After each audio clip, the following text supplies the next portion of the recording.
नमस्कार साथियों, मेरे YouTube चैनल तंवर ब्लॉग्स में आपका एक बार फिर से स्वागत है। तो आज का वीडियो बहुत ही खास होने वाला है, क्योंकि आज का जो वीडियो है उसमें मैं आपको बहुत ही अलग चीज़ दिखाने वाला हूं। सबसे पहले मैं आपसे एक गुजारिश करूंगा कि ये जो वीडियो है ये आप अपने व्हाट्सएप ग्रुप के किसी भी व्हाट्सएप ग्रुप के अंदर, ज़्यादा नहीं कहूँगा, एक ग्रुप के अंदर आप शेयर करें ताकि लोगों के पास पहुँचे, लोग देख सकें भी वाकई में देश के अंदर प्रगति हो रही है। क्योंकि इस तरह की सड़कों की परिकल्पना करना हमारे एरिया के अंदर तो हमने कभी सोचा नहीं था भी इस तरह की सड़क बनेगी। और आज हम इसी सड़क के ऊपर खड़े हैं। ये सामने हमारे खेत हैं, कोई ज़्यादा दूर भी नहीं है, सामने हमारी ढाणी भी बनी हुई है। तो हमने तो कभी नहीं सोचा था भी इस तरह की सड़कें हमारे एरिया से भी गुजरेगी।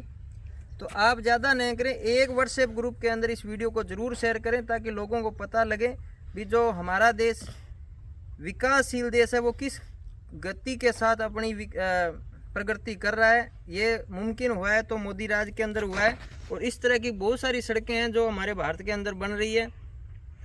तो आप ज़्यादा से ज़्यादा इस वीडियो को शेयर करें एक ग्रुप के अंदर, तो आप इस वीडियो को ज़रूर शेयर करें। तो आज के वीडियो में मैं आपको दिखाने वाला हूँ एक्सप्रेस हाईवे, जिसके ऊपर मैं अभी खड़ा हूँ। लोग कहते हैं भी मोदी ने कुछ नहीं किया, तो जो चीज़ मैं आज आपको दिखाने वाला हूँ उसमें आपको वाकई में लगेगा भी हाँ, देश में विकास हो रहा है, बहुत ज़्यादा विकास हो रहा है। और इस तरह की रोड की परिकल्पना हमारे इस एरिए के अंदर नहीं थी। जो अभी मैं वहाँ खड़ा हूँ, मैं आपको मेरे खेत दिखा देता हूँ।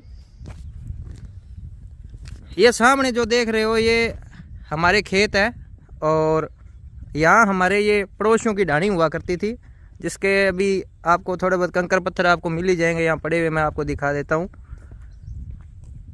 ये सामने आप देख रहे हो ये कंकड़ पत्थर पड़े, यहाँ ढाणी हुआ करती थी हमारे पड़ोसियों की। और इधर ये टॉयलेट बाथरूम बने हुए हैं जो भी पड़े हैं, और उधर वो सामने हमारी ढाणियाँ हैं, ये देखिए। और इधर ये देखो, तो ये जो सड़क है ये बिल्कुल हमारे खेतों के पास से गुजरी है। अब इस सड़क की खास बात क्या है वो भी मैं आपको भी इस वीडियो में दिखा देता हूँ। ये आप पहले सड़क देखिए, जैसी रोड की अपने विदेशों में परिकल्पना करते हैं, इस तरह की सड़कें विदेशों में होती है, बिल्कुल वैसी की वैसी सड़क है। इस सड़क के अंदर किसी भी तरह का कोई मोड़ नहीं है। बीच के अंदर आप देखोगे, ये देखो 8 फुट का डिवाइडर है, और उधर भी 3 लेन उधर है और 3 लेन इस साइड के अंदर है। 6 लेन सड़क है जो कि अमृतसर जामनगर एक्सप्रेस हाईवे के नाम से जानी जा रही है। ये अमृतसर जामनगर एक्सप्रेस हाईवे है। अब ये जो एक्सप्रेस हाईवे है, पहले तो मैं आपको बता देता हूँ, ये एक्सप्रेस हाईवे गुजरात से निकला है, गुजरात के जामनगर से ये निकला है और ये अमृतसर तक जाएगा। इसकी कुल लंबाई 1257 किलोमीटर है। और अगर हम गुजरात से यानी जामनगर से पहले अमृतसर को जाते थे तो हमें लगभग 1450 किलोमीटर का सफ़र तय करना पड़ता था, और उसके अंदर 28 घंटे का टाइम लगता था। मतलब 1450 किलोमीटर अगर आप सफ़र तय करोगे तो उसमें 28 से 29 घंटे का टाइम लगता था। अब आप अगर इस हाईवे से जाते हो, अभी लगभग इसका 90% काम पूर्ण हो चुका है, थोड़ा आगे काम रहा है। इस हाईवे से जाते हो तो आपको 1257 किलोमीटर का सफ़र तय करना पड़ेगा, और वो भी लगभग 14 से 15 घंटे के अंदर आप इस हाईवे पर आराम से 1257 किलोमीटर का जो सफ़र है वो आप तय कर लोगे। दूसरी बात, अगर हमारे एरिया से बात करें तो यहाँ मैं अभी खड़ा हूँ, तो हमारे यहाँ जिला हेडक्वार्टर हनुमानगढ़ है।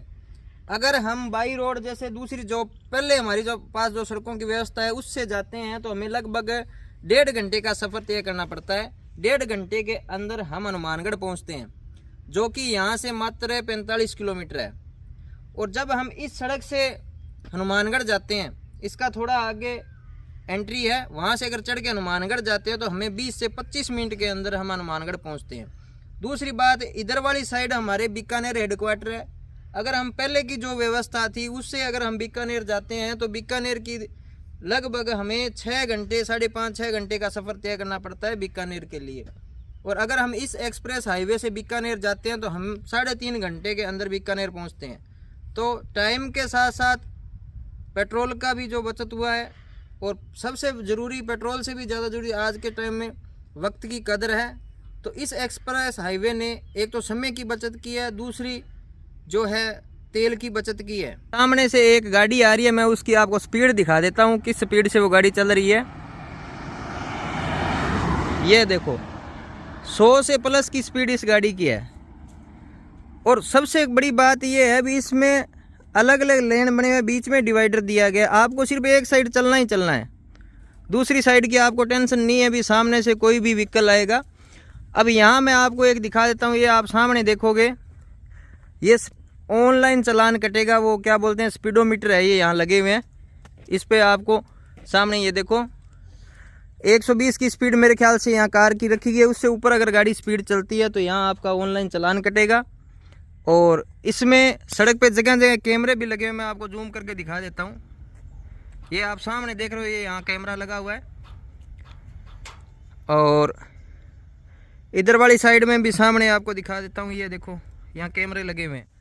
अब इतनी स्पीड से व्हीकल इस रोड पे चलेंगे तो उसके सेफ्टी फीचर क्या है इस सड़क के, वो भी मैं आपको दिखा देता हूँ। क्योंकि सड़क पे सबसे ज़्यादा जो एक्सीडेंट होते हैं वो एक तो पशुओं की वजह से होते हैं, तो पशुओं के लिए इस सड़क पे क्या व्यवस्था की गई है वो भी मैं आपको दिखा देता हूँ। बीच में डिवाइडर पे आप देखोगे यहाँ रेलिंग लगी हुई है, दोनों साइड पूरी डिवाइडर पे रेलिंग लगी हुई है। 40 से 50 किलोमीटर की जो दूरी है उसके अंदर ही आप दूसरी साइड कन्वर्ट कर सकते हो।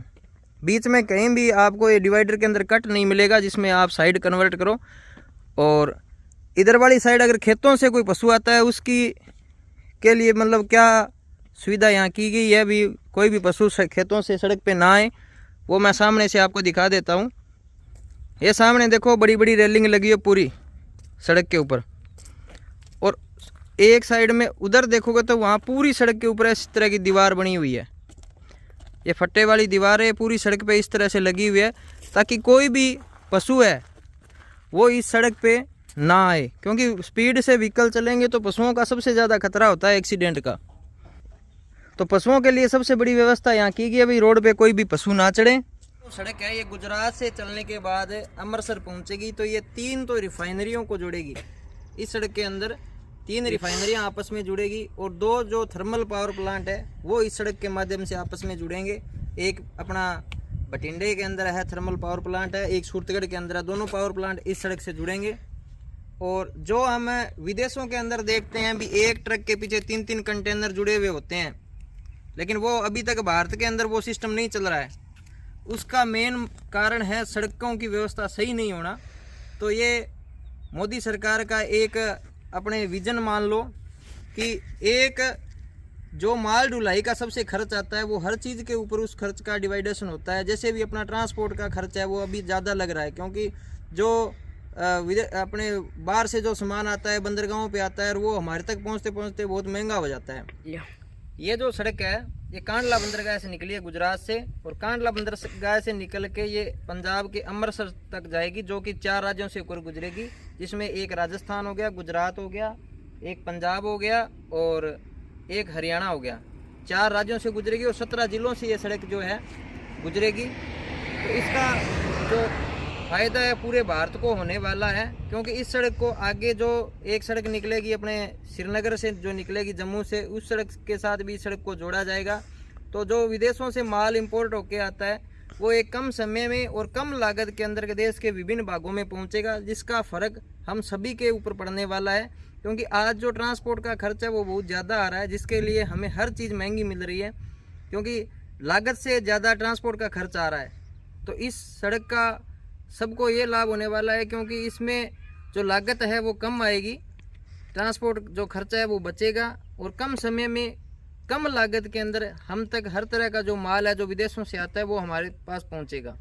ये जो सड़क है ये भारतमाला का एक प्रोजेक्ट है, भारतमाला का एक भाग है। भारतमाला के अंदर पूरे भारत के अंदर 80-85 हज़ार किलोमीटर जो सड़कों का नितिन गडकरी जी ने या अपने यूँ कह लें मोदी जी ने जो संकल्प किया है, 80 से 85 हज़ार किलोमीटर सड़कें बनेगी, जिसके अंदर ग्रीन हाईवे है, नेशनल हाईवे है, एक्सप्रेस हाईवे है, मेगा हाईवे है। और इन टोटल की जो खर्चा है वो लगभग 5,35,000 करोड़ का खर्चा रहेगा। तो पूरे भारत को सड़कों से जोड़ा जाएगा, इससे ट्रांसपोर्ट का जो खर्चा है वो बहुत कम होगा। और ये जो सड़क है इसका खर्चा लगभग 80,000 करोड़ रुपए है, जो कि कांडला से अमृतसर तक का है। और आगे मैं आपको इस सड़क में जो टोल की व्यवस्था किस तरह से की गई है वो भी मैं आपको दिखाऊंगा, क्योंकि अब इस तरह की सड़क बनी हुई है तो इसमें टोल लगना तो ज़रूरी है, टोल तो लगेगा। अब टोल की व्यवस्था किस तरह से की गई है वो भी मैं आगे आपको कोशिश करके दिखाऊंगा। इस सड़क के ऊपर टोल की बहुत सुंदर व्यवस्था की गई है। जिस जगह से आप सड़क पे एंट्री करोगे, जहाँ इसकी एंट्री दी गई है वहाँ आपको टोल देना पड़ेगा, और जहाँ आप सड़क से नीचे उतरोगे सर्विस लाइन से, वहाँ तक का आपको टोल लगेगा। ये देखो, ये उधर उतरने के लिए जो टोल प्लाजा लगा हुआ है, ऐसे ही 2 टोल दूसरी साइड लगे हैं सर्विस लाइन पे। तो टोल की बहुत ही सुंदर व्यवस्था है। रास्ते के बीच में आपको कहीं गाड़ी नहीं रोकनी, जहाँ चढ़ोगे और जहाँ उतरोगे वहीं ही टोल लगा है। तो चलिए अपने चलते हैं, थोड़ी दूर इस रोड पे सफ़र करते हैं और रोड का आनंद लेते हैं। वीडियो आपको कैसा लगा कमेंट करके ज़रूर बताएं, और अगर आप चैनल पे नए हैं तो चैनल को सब्सक्राइब करें। जय हिंद, जय भारत।